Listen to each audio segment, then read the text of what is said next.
آئے ہم دعا کریں۔ خدا باپ، تیرا شکر ہو کہ تو نے اپنے بچوں کو یہاں پر جمع کیا کہ تیرے کلام کو سیکھ سکیں۔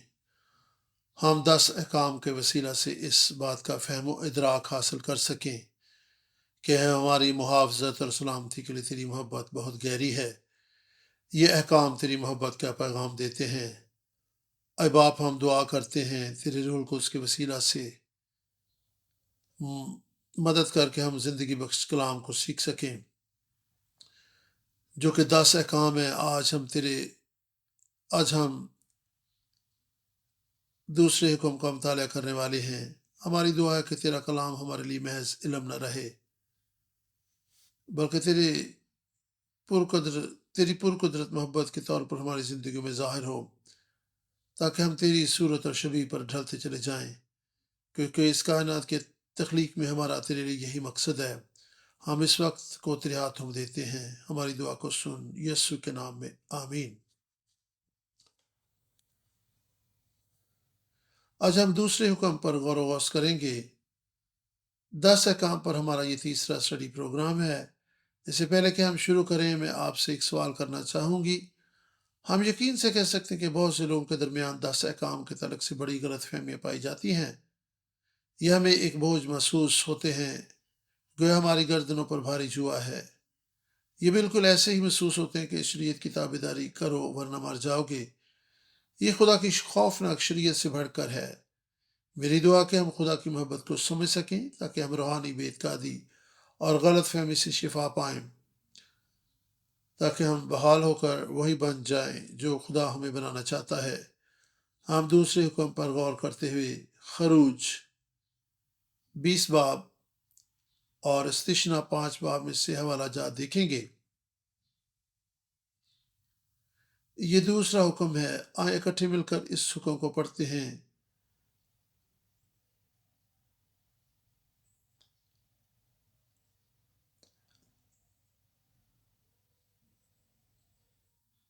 جب آپ اس حوالہ کو پڑھیں تو اس پر غور و فکر کریں۔ آئیں اکٹھے مل کر اس حوالہ کو پڑھتے ہیں۔ تو اپنے لیے کوئی تراشی ہوئی مورت نہ بنانا، کسی چیز کی صورت نہ بنانا، تو ان کے آگے سجدہ نہ کرنا اور نہ ان کی عبادت کرنا، کیونکہ میں خدا تیرا خدا غیور خدا ہوں، اور جو مجھ سے دعوت رکھتے ہیں ان کی اولاد کو تیسری چوتھی پشت تک باپ دادا کی بدکاری کی سزا دیتا ہوں، اور ہزاروں پر جو مجھ سے محبت رکھتے ہیں اور میرے حکموں کو مانتے ہیں رحم کرتا ہوں۔ جب ہم دوسرا حکم پڑھ چکے ہیں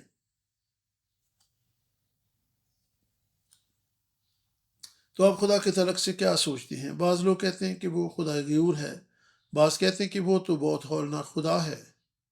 میرا مطلب ہے کہ میں تو گنہگار شخص ہوں، ہو سکتا ہے کہ مجھ سے گناہ ہوا ہو۔ خدا کہتا ہے کہ میں گناہ کی سزا دیتا ہوں تیسری اور چوتھی پشت تک۔ خدا والدین کے گناہوں کی سزا ان کے بچوں تک لاتا ہے۔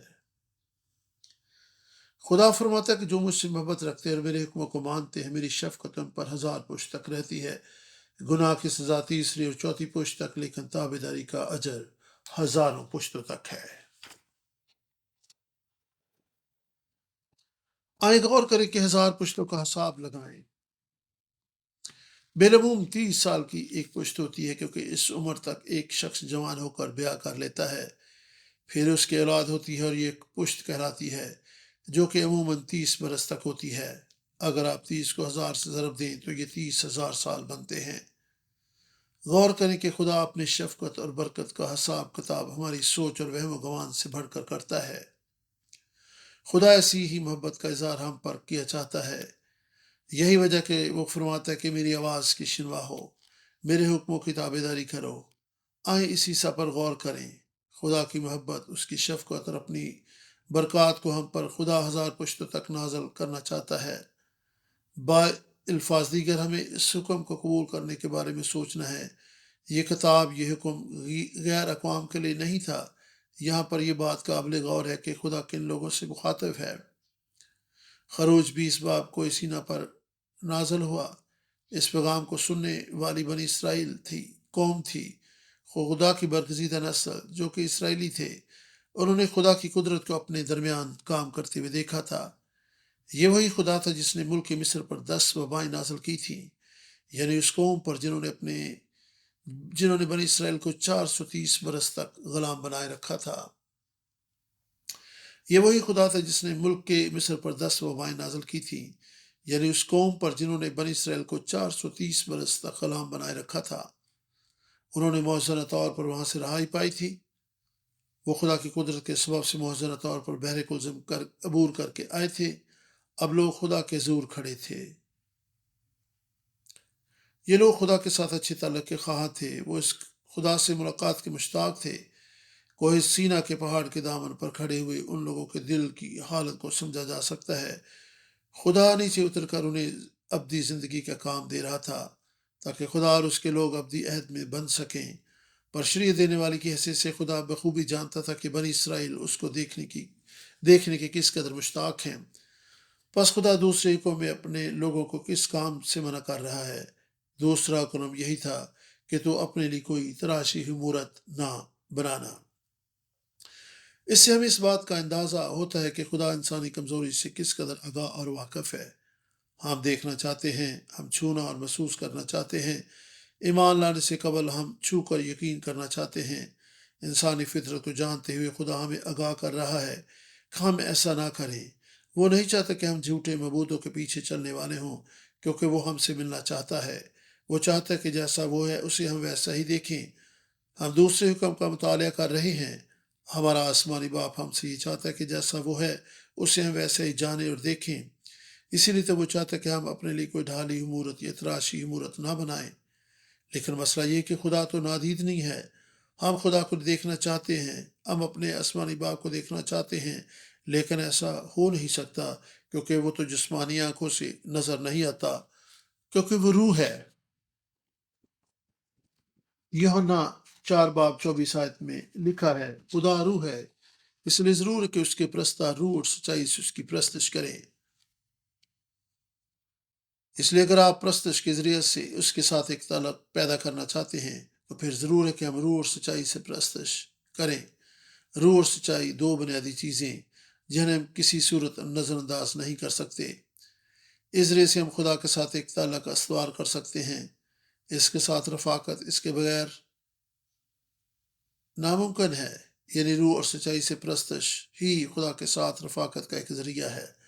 ہمارا خدا ہوا کی مانند ہے، وہ پوری کائنات میں سمایا ہوا ہے، پھر بھی ہم اسے دیکھ نہیں سکتے۔ فی الحقیقت بائبل اس بات کی گواہ ہے کہ خدا محبت ہے۔ ہم اس کے ساتھ محبت کر سکتے ہیں۔ کیا آپ محبت کو دیکھ سکتے ہیں؟ نہیں، لیکن ہم جانتے ہیں کہ محبت موجود ہے۔ ہم اسے محسوس کر سکتے ہیں، قبول کر سکتے ہیں۔ یرمیہ 23:24 خدا کا کلام بیان کرتا ہے پرانے عہد نامہ میں، یسایہ نبی کا صحیفہ 23:24 میں خدا کا کلام بیان کرتا ہے، کیا کوئی آدمی پوشیدہ جگہوں میں چھپ سکتا ہے کہ میں اسے نہ دیکھوں؟ خدا فرماتا ہے، کیا آسمان اور زمین مجھ سے مبور نہیں ہے؟ بہنوں بھائی، یہاں پر دلچسپ بات ہے کہ خدا ندید نہیں ہے، یعنی کہ وہ کسی کو نظر نہیں آتا۔ جسمانی آنکھوں سے کوئی اسے دیکھ نہیں سکتا، لیکن خدا جو نادیدنی ہے اس کے سب چیزیں کھلی اور بے پردہ ہیں۔ اور یوحنا 4:24 یہی تو بیان کرتا ہے کہ خدا روح ہے اور ضرور ہے کہ اس کے پرستار روح اور سچائی سے اس کی پرستش کریں۔ خدا جو روح ہے نظر نہیں آتا، لیکن وہ سب کچھ دیکھتا اور جانتا ہے۔ خدا کو کسی طور پہ بھی آپ دیکھ نہیں سکتے، لیکن کسی طور پہ آپ اس کی نظروں سے چھپ نہیں سکتے۔ یرمیہ 23:24 یہی کچھ تو بیان کرتا ہے کہ آپ کسی طور سے بھی آپ پوشیدہ جگہوں میں چھپ جائیں، پھر بھی آپ خدا کی نظروں سے چھپ نہیں سکتے۔ اس بات کی گواہی کہ خدا ہر جگہ موجود ہے۔ موجودگی کا معنی ہے وہ آسمان اور زمین ہر جگہ موجود ہے، خواہ وہ محسوس کیا جائے، دیکھا جائے یا نہ پھر دیکھا جائے۔ اس وقت ہم خدا کو نہیں دیکھ سکتے، لیکن تو بھی خدا موجود ہے۔ میں تمہیں دیکھ سکتی ہوں، آپ مجھ سے چھپ نہیں سکتے۔ لیکن جب ہم کسی پوشیدہ جگہ پہ بھی ہوتے ہیں تو خدا کی نظروں سے ہم چھپ نہیں سکتے۔ جب ہم ایک دوسرے کے سامنے ہوتے ہیں ہم ایک دوسرے کو دیکھ سکتے ہیں، لیکن جب ہم ایک دوسرے سے چھپ جاتے ہیں ہماری جسمانی آنکھیں ایک دوسرے کو دیکھ نہیں سکتی، لیکن خداوند کہتا ہے میں تمہیں دیکھ سکتا ہوں، پوشیدہ جگہوں میں بھی میں آپ کو دیکھ سکتا ہوں، آپ مجھ سے چھپ نہیں سکتے، میں ہر جگہ ہوں۔ اس سے ہمیں کیا اعتماد حاصل ہوتا ہے؟ اس وقت خدا ہمارے درمیان اور ہمارے ساتھ موجود ہے، خواہ آپ پاکستان میں ہوں، سنگاپور، امریکہ یا پھر کوریا میں، ہم ایک دوسرے سے فاصلے پر ہیں لیکن خدا پھر بھی ہمارے ساتھ ہے کیونکہ وہ ہر جگہ موجود ہے۔ خدا چاہتا ہے کہ ہم اسے دیکھیں، وہ جانتا ہے کہ کسی نے اسے نہیں دیکھا کیونکہ وہ روح ہے، وہ نادیدنی خدا ہے۔ بائبل مقدس اس بات کی گواہ ہے۔ یوحنا پہلا باب 18 آیت، یعنی کلام مجسم ہوا، انسان بن گیا، وہ جب آپ کی گود میں ہے اس نے اپنے آپ کو دنیا پر ظاہر کیا۔ اس طرح کلسیوں 1 باب 15 آیت، وہ اندیکھی خدا کی صورت اور تمام مخلوقات سے پہلے مولود ہے۔ ہم یسوع مسیح پر ایمان رکھتے ہیں، ہم اس لیے تو یسوع کے بارے جاننے کے لیے مطالعہ کرتے ہیں۔ عہد جدید میں ہم عہد عتیق کی پیش گوئیوں کے بارے میں سیکھتے اور پڑھتے ہیں، لیکن بھائیو بہنوں ہمیں ایک اور مسئلہ درپیش ہے۔ تاریخ بتاتی ہے کہ یسوع نے جو خدا ہے جسے ہم اختیار کیا کہ وہ ہمارے درمیان رہے، وہ ہمارے پاس آیا۔ اگرچہ وہ انسان بن کر آیا، کیا ہم نے اسے پہچانا؟ اگرچہ وہ مجسم ہوا، اسے چھوا، دیکھا اور محسوس کیا جا سکتا تھا، لیکن انسان پھر بھی اسے پہچاننے سے قاصر رہا۔ اگرچہ شاگردوں نے اس کے ساتھ کھایا پیا، خدمت کی، اس کے ساتھ گفت و شنید کی، لیکن پھر بھی انہوں نے اسے اس طور سے نہ پہچانا۔ طریق کی یہ حیرت انگیز سچائی ہے کہ وہ مجسم ہوا۔ فلپس نے کہا باپ کو ہمیں دکھا۔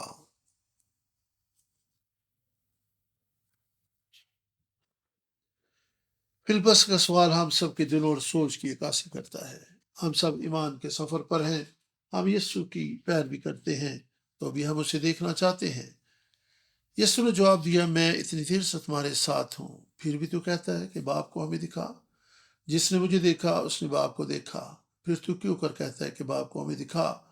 اگرچہ شاگرد اور یسوع ایک دوسرے کے ساتھ تھے تو بھی ان کے درمیان ایک کشیدہ اور پیچیدہ صورتحال تھی۔ وہ ایک ہی وقت میں ایک جگہ پر موجود تھے، انہوں نے آپس میں ایک دوسرے کے ساتھ گفتگو کی تھی، تاہم یسوع کو پورے طور پر پہچانے سے قاصر رہے۔ ہم بھی اسی طرح کا تجسس اور بھوک پیاس اپنے اندر رکھتے ہیں، ہم بھی یسوع کو دیکھنے کے مشتاق ہوتے ہیں۔ اس سے ہمیں گہری سچائی کے بارے میں علم ہوتا ہے۔ خدا یسوع مسیح دیدنی شکل میں آیا تو بھی ہم اسے دیکھنے سے قاصر رہتے ہیں کہ اس قدر دکھ کی بات ہے۔ اس کا مطلب کہ ہم جسمانی آنکھوں سے خدا کو دیکھ نہیں سکتے۔ جسمانی آنکھیں خدا کو دیکھنے سے قاصر رہتی ہیں۔ ہم اپنے دل کی آنکھوں سے جو خدا کو ایمان سے دیکھ سکتی ہیں دیکھیں۔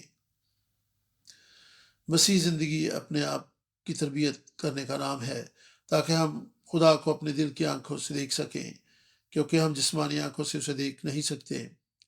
بعض اوقات ہم اپنی جسمانی آنکھوں پر بھروسہ کرتے ہیں اور مکمل صورتحال اور حالات اور انسانی نیت کو سمجھے بغیر بعض اوقات ہم دوسروں کو غلط سمجھتے ہیں۔ ہم دوسروں کی عدالت کرتے رہتے ہیں اور کہتے ہیں میرا تو اس شخص کے ساتھ گزارا نہیں ہے، میں اس شخص کے ساتھ اب کام نہیں کر سکتا، اس شخص کے ساتھ بہت مشکل وقت گزارا لیکن اب مزید گزارا نہیں جا سکتا۔ اگرچہ مجھے اس شخص سے محبت رکھنی ہے اور رکھوں گا بھی، لیکن اس کے ساتھ کام نہیں کروں گا۔ ایسا جسمانی آنکھوں سے دیکھنے کے سبب سے ہوتا ہے۔ لازم ہے کہ ہم روحانی یعنی دل کی آنکھوں سے خدا کو اور انسانوں کو دیکھنا شروع کر دیں۔ یسوع نے متی 5 باب 8 میں فرمایا، مبارک ہیں وہ جو پاک دل ہیں کیونکہ وہ خدا کو دیکھیں گے۔ آمین۔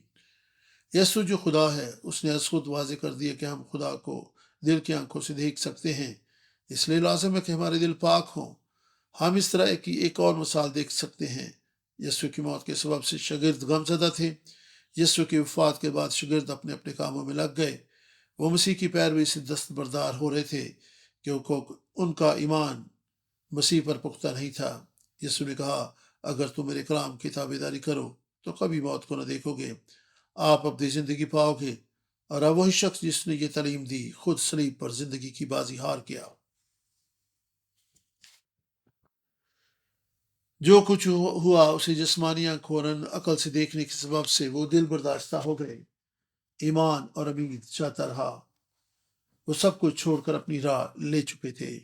یسوع زندہ ہونے کے بعد شاگردوں سے ملنے کے لیے آیا تھا، لیکن اسے پہچاننے سے قاصر رہے۔ آئیں ان آیات پر نظر ڈالیں۔ لوکا 24 باب میں سے آپ دیکھ سکتے ہیں مردوں میں سے جی اٹھا یسوع ان کے سامنے کھڑا تھا۔ بائبل مقدس بیان کرتی کہ ان کی آنکھیں کھل گئیں۔ آنکھوں اور روحانی آنکھوں کے یہاں پر جسمانی آنکھوں اور روحانی آنکھوں کے فرق کو دیکھیں۔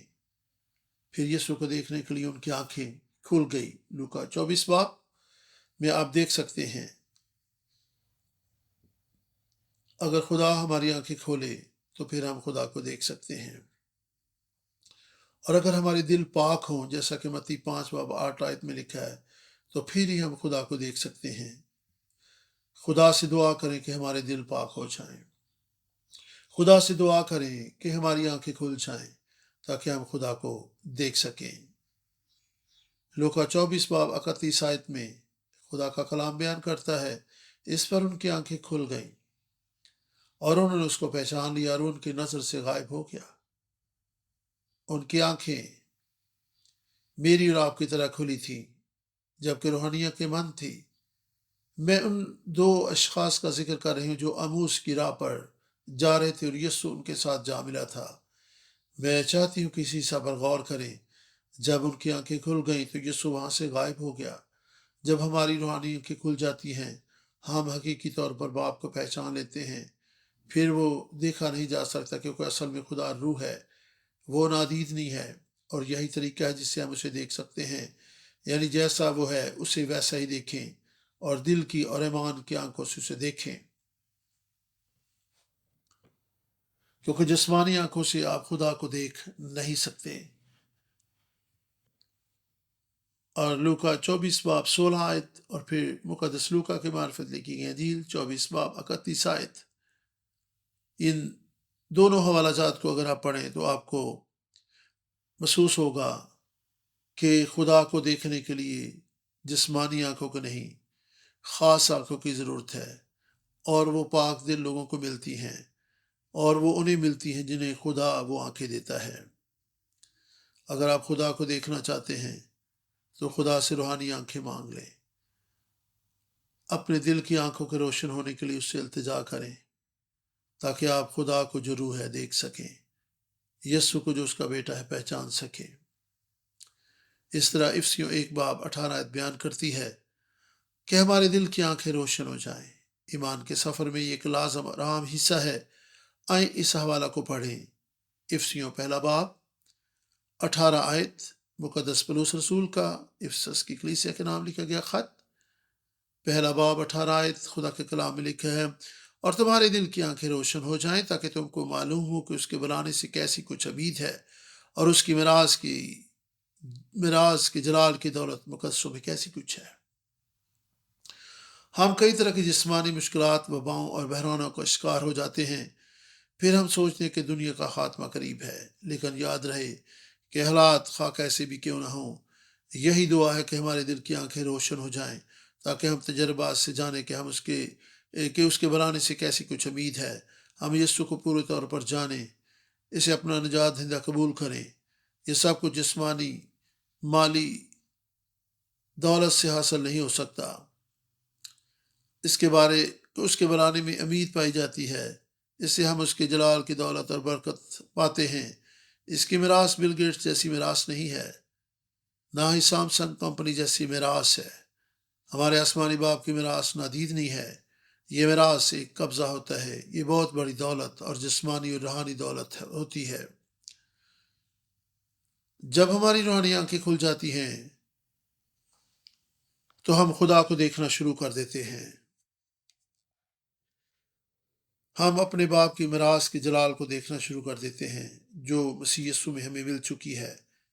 میری دعا ہے کہ ہم 10 احکام کے مطالعہ میں مشغول رہیں، ہم ہر طرح کی غلط فہمی سے آزاد ہوں، 10 احکام کو دل سے قبول کریں، سمجھیں اور ان پر عمل پیرا بھی ہوں، کیونکہ ہم خدا باپ کے ساتھ اپنا تعلق اور رشتہ قائم اور استوار رکھنا چاہتے ہیں تاکہ ہم اپنی زندگی میں اس کے عجیب اور جلالی کاموں کو ہوتا ہوا دیکھ سکیں۔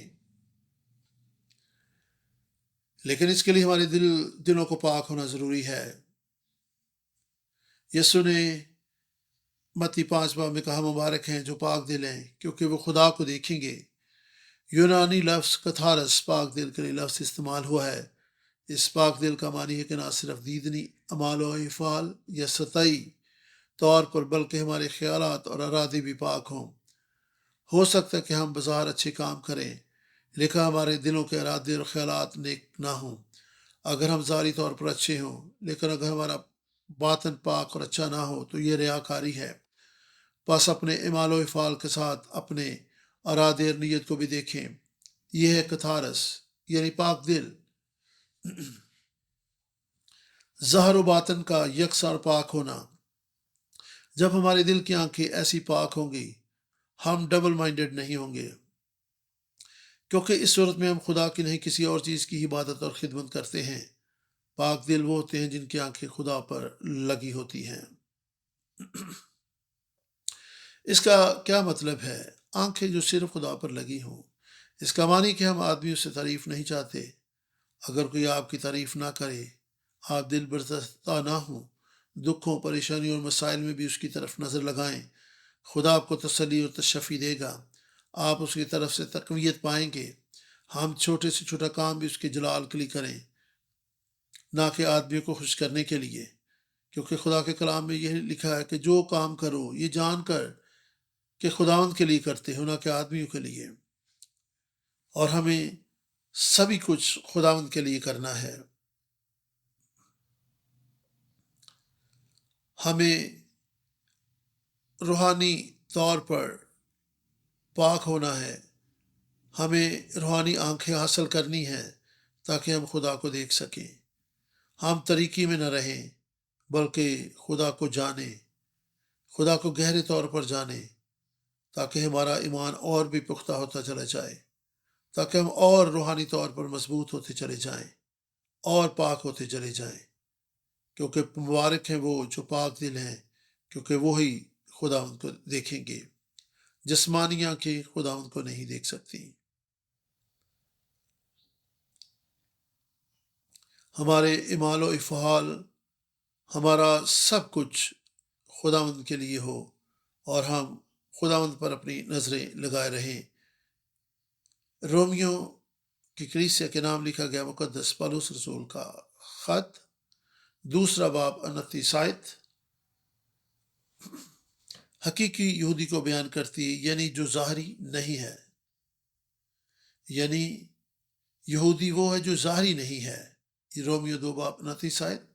اور ختنہ بھی اس طریقے سے بیان کیا گیا کہ ختنہ وہ نہیں جو ظاہری بلکہ وہ ہے جو دل کا ہے۔ اور ہم آدمیوں سے نہیں بلکہ خدا سے تعریف چاہتے ہیں۔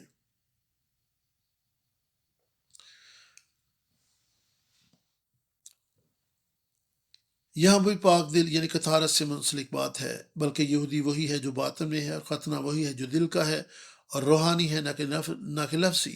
ایسی کہ تعریف آدمیوں کی طرف سے نہیں بلکہ خدا کی طرف سے ہوتی ہے۔ میری دعا کہ ہم جو اس وقت اسٹڈی میں بیٹھے ہوئے ہیں پاک دل ہونے کی برکت پائیں۔ ہم خدا باپ کی خوشنودی کے لیے زندگی بسر کریں، اس کی عبادت اور پرستش کریں۔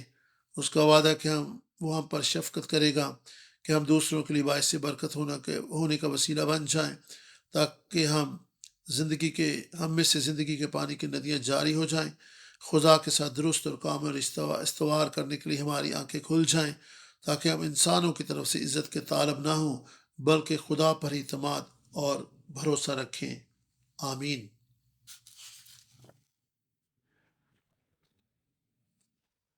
اب تک ہم نے یہ سیکھا کہ ہم خدا کے طالب ہوں، اور خدا کو دیکھنے کا ایک ہی طریقہ ہے، اور وہ ہے پاک دل کے ساتھ اس کے حضور آنا۔ بعض اوقات خدا کو دیکھنے کے تعلق سے ہمیں مشکل کا سامنا ہوتا ہے۔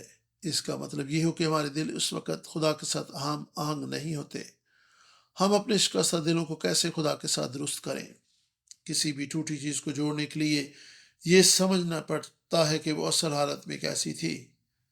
بس اپنے شکستہ دلوں کو درست کرنے کے لیے لازم ہے کہ ہم اپنی اصل حالت کو سمجھیں۔ ابتدا میں انسان کو خدا کی صورت اور شبیہ پر پیدا کیا گیا تھا۔ ہمیں بڑی عزت اور جلال کے ساتھ تخلیق کیا تھا، لیکن زوال کے سبب سے ہم اپنی صورت خراب کر بیٹھے۔ بس لازم ہے کہ ہم اپنی اصل صورت کو دیکھیں جو پیدائش کی کتاب میں پہلے باب 26 اور 27 آیت میں دیکھنے کو ملتی ہے۔ آئیں اس حوالہ کو اکٹھے مل کر پڑھیں۔ یہ آیات ایک ہی لفظ کو بار بار دہراتی اور اس پر زور دیتی ہیں۔ پھر خدا نے کہا کہ ہم انسان کو اپنی صورت پر اپنی شبیہ کی مانند بنائیں، اور وہ سمندر کی مچھلیوں اور آسمان کے پرندوں اور چوپائیں اور تمام زمین اور سب جانوروں پر جو زمین پر رینگتے اختیار رکھیں۔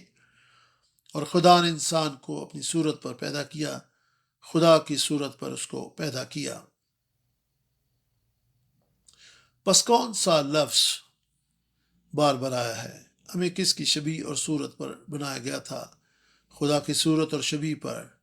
آئیں یہاں پر چند لمحات کے لیے رکیں۔ ہم دوسرے حکم کا مطالعہ کر رہے ہیں۔ دوسرا حکم کیا نہ کرنے کا حکم دیتا ہے؟ کوئی ڈھالی ہوئی صورت اور شبیہ نہ بنائیں۔ کسی مورت کو عبادت اور پرستش کے لیے نہ بنائیں۔ آخر کیوں؟ خدا کی اصل صورت اور شبیہ کہاں پر تھی؟ خدا نے اپنی صورت کہاں پر رکھی؟ جیسا کہ ہم نے مذکورہ حوالہ میں پڑھا، خدا نے اپنی صورت اور شبیہ ہم میں پیدا کی۔ دوسرے لفظوں میں ہمیں اپنی صورت اور شبیہ پر پیدا کیا۔ بس خدا کے لیے یہ دیکھنا کہ ہم کس قدر غیر محفوظ، پیاسے اور ایسی چیزوں کے پیچھے بھاگ رہے ہیں تکلیف کا باعث ہے۔ جب ہم دنیا کی چیزوں کے پیچھے بھاگتے رہتے ہیں تاکہ اس خلا کو پورا کرے جو ہمیں پایا جاتا ہے، اس کی صورت اور شبیہ ہم میں خراب ہونا شروع ہو جاتی ہے۔ یہ روپیہ، پیسہ، عزت، شہرت اور رتبہ اور مقام ہو سکتا ہے۔ یہ جسمانی خواہشوں کی تسکین اور عیش و عشرت ہو سکتی ہے، لیکن ہمارا آسمانی باپ ہمیں اپنی صورت اور شبیہ یاد کراتا ہے۔ انسان صدیوں سے کسی اور چیز کی تلاش میں ہے، حالانکہ اسے اپنی صورت اور شبیہ درست کرنے کی ضرورت ہے۔ خدا یہ کہہ رہا ہے کہ ہم اپنی صورت کو درست کریں، ہم دنیا کی چیزوں کے پیچھے نہ بھاگتے رہیں۔ بھائیو بہنوں، ہمیں اپنے اندر جھانکنے کی ضرورت ہے۔ ہم اپنے اندر خدا کی صورت اور شبیہ کو بحال کرنا ہے۔ اسی لیے تو یہ دوسرا حکم ہے کہ تو اپنے لیے کوئی تراشی ہوئی مورت نہ بنانا، کیونکہ خدا کی صورت ہم میں ہے۔ ہمیں زوال کے سبب سے خدا نے اپنی حضوری سے نکال دیا، کیونکہ ہم نے خدا کے جلال کو باطل شبیہ سے بدل ڈالا۔ یہ ناقابل یقین بات ہے۔ رومیو 1:23 آیت میں ہم دیکھ سکتے ہیں کہ کس طریقے سے انسان نے خدا کے جلال کو بدل ڈالا۔ رومیو 1 مقدس پولس رسول کا رومیو کی کلیسیا کے نام خط 1 آیت، ہم نے خدا کی اصل صورت کو بدل ڈالا، کیونکہ لکھا کہ اور غیر فانی خدا کے جلال کو فانی انسان اور پرندوں اور چپائے اور کیڑے مکوڑوں کی صورت میں بدل ڈالا۔ انسان نے اپنی صورت اختیار کھونے کے سبب سے خراب کر لی۔ یہی صورت اور شبیہ جو خدا نے اپنی صورت پر بنائی تھی، نافرمانی کے سبب سے اس صورت کو خراب کر دیا گیا۔ رومیو 1:23 آیت۔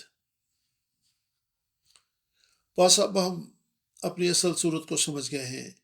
ہم یہ مسئلہ کس طرح حل کر سکتے ہیں؟ ہم واپس مڑنا چاہتے ہیں۔ آئیں بحالی کے طریقہ کار پر غور کریں۔ بائبل مقدس بیان کرتی ہے ایک ہی طریقہ ہے جس سے ہم حقیقی علم و معرفت کی تجدید کر سکتے ہیں۔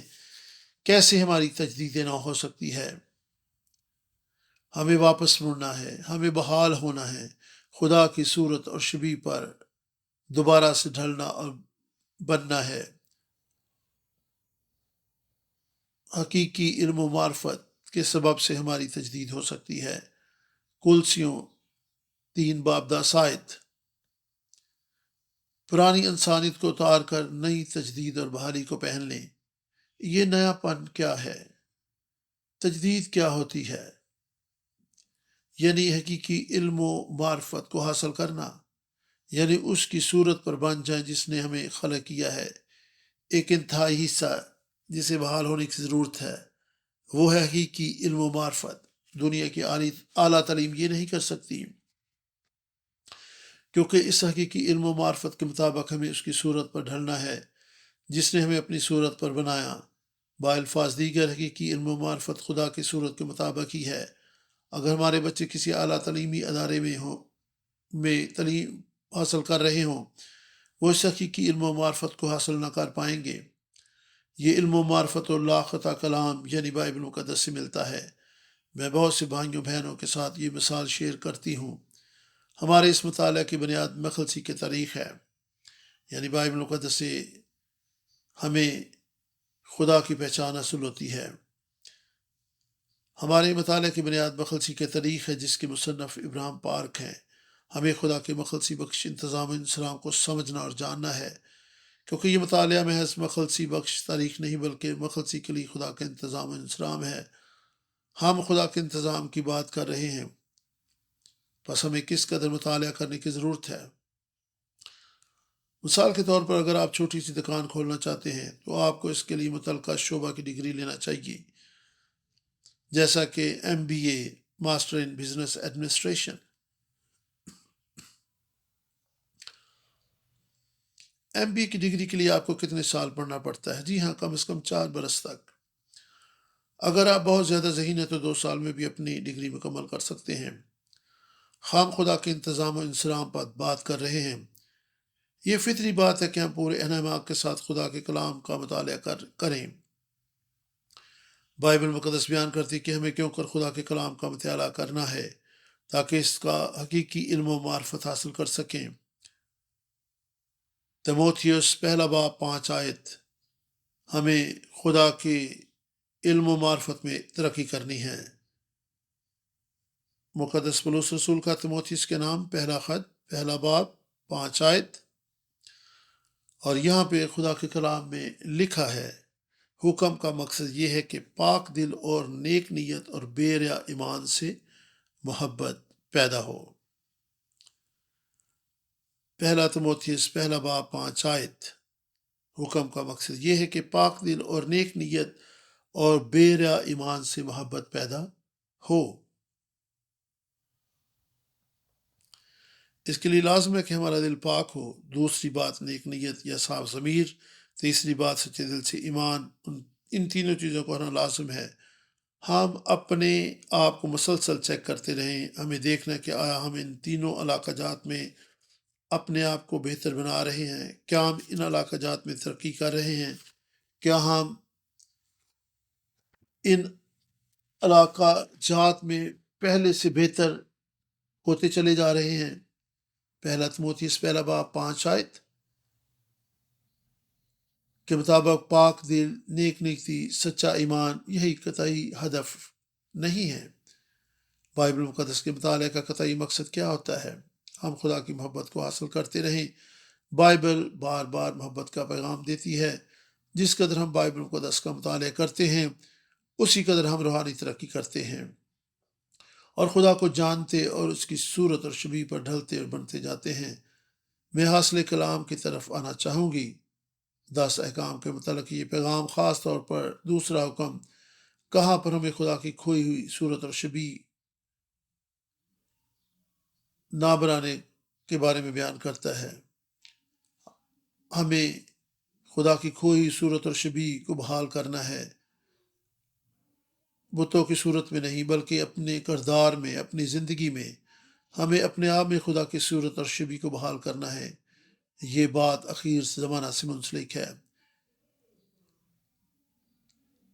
کیا آپ میرے ساتھ دوسرا کرنتھیوں 3 باب کی 8 آیت کو کھولیں گے؟ مقدس پولس رسول کا کرنتھس کی کلیسیا کے نام لکھا گیا دوسرا خط 3 باب کی 8 آیت۔ خدا کے کلام میں لکھا ہے تو روح کا عہد تو ضرور ہی جلال والا ہوگا۔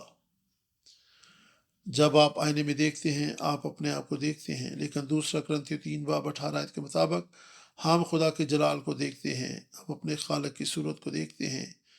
یہ کس قدر خوبصورت بات ہے کہ ہم خدا کی صورت اور شبیہ پر بنائے گئے ہیں۔ خدا کا کلام بیان کرتا ہے کہ ہم اس کی صورت پر درجہ بدل بدرجہ ڈھلتے چلے جاتے ہیں۔ پہلا یوحنا 3:2 جو کوئی یہ کہتا ہے کہ میں اسے جان گیا اور اس کے حکموں پر عمل نہیں کرتا وہ جھوٹا ہے اور اس میں سچائی نہیں ہے۔ اگر ہم یہ دعویٰ کریں کہ ہم خدا کو جان گئے ہیں تو پھر ہمارا کردار اور گفتار خدا کے حکموں کے مطابق ہونا چاہیے، ورنہ ہمارا یہ جھوٹا دعویٰ کہ ہم خدا کو جان گئے ہیں دوسروں کے لیے ٹھوکر کا باعث ہوگا۔ پہلا یوحنا 3:2 یہی بیان کرتی ہے۔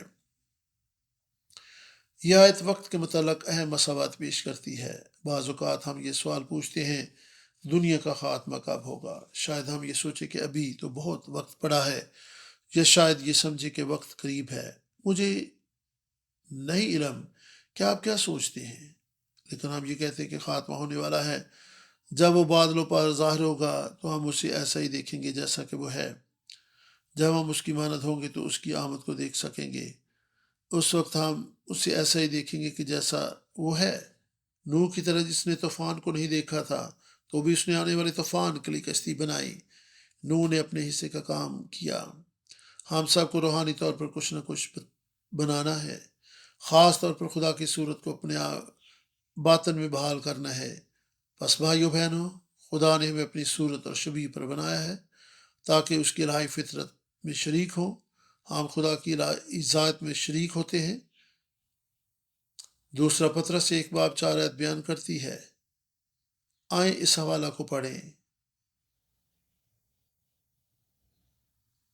میں اسے تھوڑا تھوڑا کر کے پڑھوں گی۔ ہم اس کو آج سمجھنے کی کوشش کریں گے۔ ہم ذات الہی میں شریک ہیں۔ میرے ساتھ نکالیے گا دوسرا پطرس 1:4۔ پہلا پطرس نئے عہد نامہ میں 4 اور اس کی دوسرا پطرس 1:4 سے۔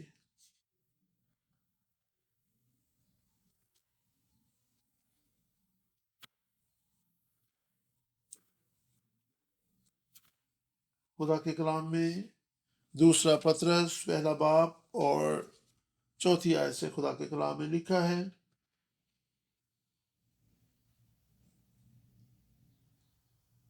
خدا کے کلام میں لکھا ہے دوسرا پطرس 1:4 سے، جن کے باعث اس نے ہم سے قیمتی اور نہایت بڑے وعدے کیے تاکہ ان کے وسیلہ سے تم اس خرابی سے چھوٹ کر جو دنیا میں بری خواہش کے سبب سے ہے ذات الہی میں شریک ہو جاؤ۔ پاس اسی باعث تم اپنی طرف سے کمال کوشش کر کے اپنے ایمان پر نیکی اور نیکی پر معرفت اور معرفت پر پرہیزگاری اور پرہیزگاری پر صبر اور صبر پر دینداری اور دینداری پر برادرانہ الفت اور برادرانہ الفت پر محبت بڑھاؤ۔ ہم ذات الہی میں شریک ہیں،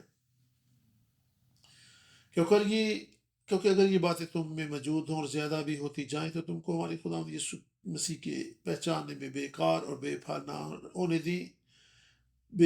ہونے دے گی، اور جس میں یہ باتیں نہ ہوں وہ اندھا اور کوتا نظر ہے۔ ہم سب ذات الہی میں شریک ہو چکے ہیں۔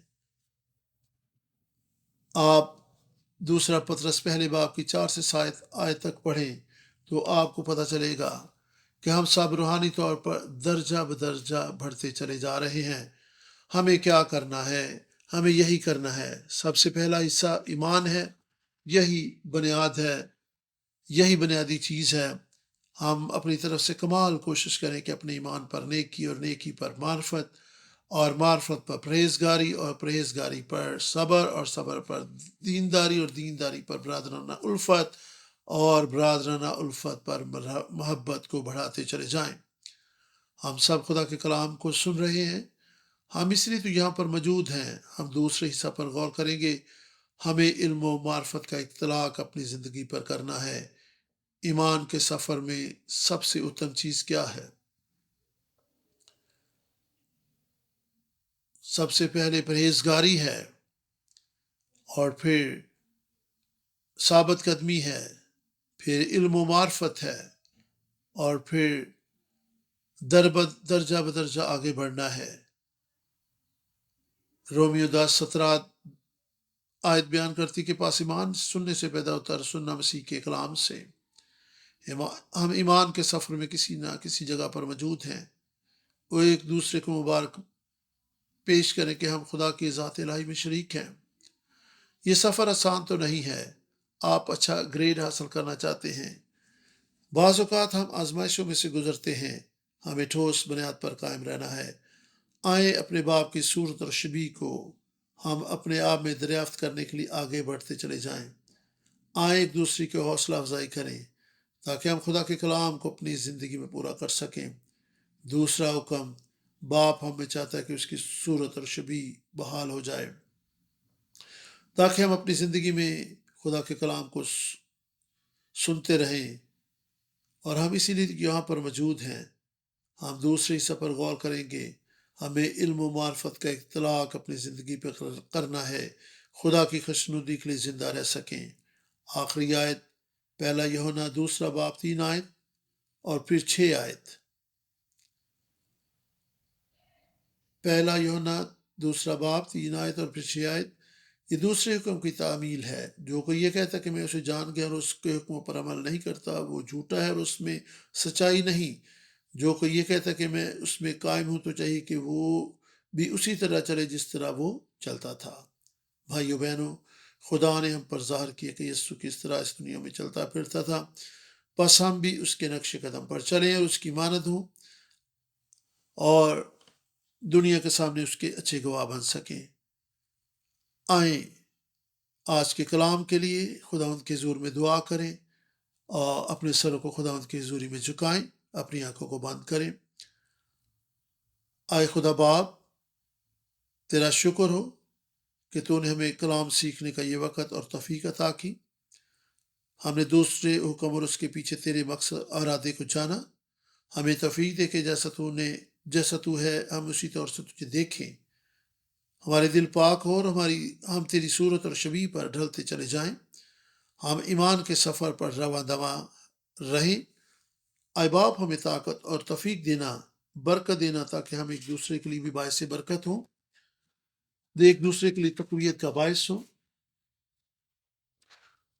تاکہ ہم تیرے دوسرے حکم کی تعمیل کر سکیں، اس کے مطابق زندگی بسر کر سکیں، تیرے حضور میں دوسروں کے لیے گواہ بن سکیں، دوسروں کے لیے اچھا نمونہ بن سکیں۔ ہم تیرے شکر گزار ہیں آج کے وقت کے لیے اور اس موقع کے لیے جو تو نے ہمیں بخشا، تاکہ ہم تیری حضوری میں آ کر تیرے کلام کو سیکھ سکیں۔ یہ تیری محبت، یہ تیرا فضل ہے کہ تو نے ہمیں کلام کی گہری باتیں آج سکھائی ہیں۔ جتنوں نے آج تیرے کلام کو سنا ہے سب کو برکت دے اور یہ سب کے لیے باعث برکت ہو۔ تیرا شکر ہو یسوع ناصری کے نام سے، آمین۔ اے ہمارے باپ، تو جو آسمان پہ ہے، تیرا نام پاک مانا جائے، تیری بادشاہی آئے، تیری مرضی جس طرح آسمان پر پوری ہوتی ہے زمین پر بھی ہو۔ ہمارے روز کی روٹی آج ہمیں بخش دے، جس طرح ہم اپنے قصوراں کو معاف کرتے ہیں، تو ہمارے قصور معاف کر، ہمیں آزمائش میں نہ لا بلکہ برائی سے بچا، کیونکہ بادشاہی، قدرت، جلال ہمیشہ تیرے ہیں، آمین۔